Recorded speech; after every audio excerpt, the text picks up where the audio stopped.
Sortilège, 70% de Syrah et 30% de Grenache.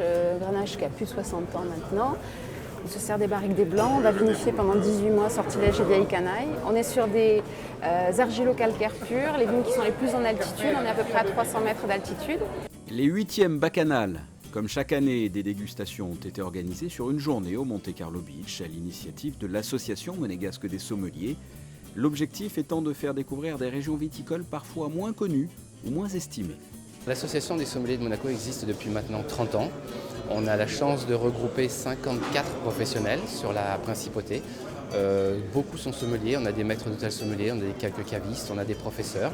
Et c'est vrai que le but était, il y a 8 ans, de réunir un petit peu les membres de l'association autour d'une dégustation qui cible en général une région viticole ou un domaine viticole ou une appellation ou un millésime. Et là, cette année, nous avons choisi le thème du Languedoc-Roussillon. C'est probablement, à l'heure actuelle, peut-être la dernière région viticole de France où on peut trouver un certain plaisir et surtout sur un excellent rapport qualité-prix. Là, on a commencé un peu quelques dégustations et on dépasse rarement les bouteilles au-dessus de 20, 22, 23 euros. On est sur des vins où on a du travail qui fait vraiment dans la dentelle, comme dans les grands domaines viticoles. Ça peut être à Bordeaux, en Bourgogne, dans le reste du monde. C'est vraiment une région qui est magnifique, magnifique, magnifique. Et cette année, 11 viticulteurs du Languedoc-Roussillon font découvrir leur domaine, leur trésor, à environ 150 sommeliers venant de Monaco et plus largement de la région. On est loin du nombre de visiteurs d'un salon de la gastronomie. En revanche, la cible est bien plus qualitative. Elle est composée quasi uniquement de professionnels. Ah, donc là déjà, là, tu le disais tout à l'heure, le Carignan, à mon avis, il y a une proportion là-dedans, c'est énorme. La couleur, elle est pétante, la couleur. On voulait quelque chose de convivial, d'échange et de partage.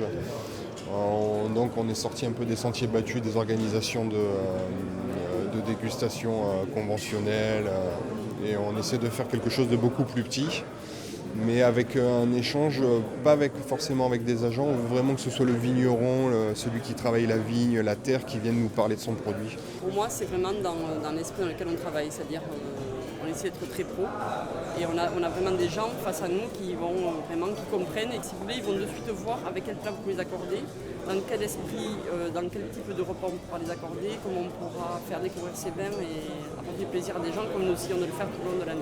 Cette réunion a lieu une fois par an. Prochain rendez-vous 2014 avec probablement des vins d'Espagne.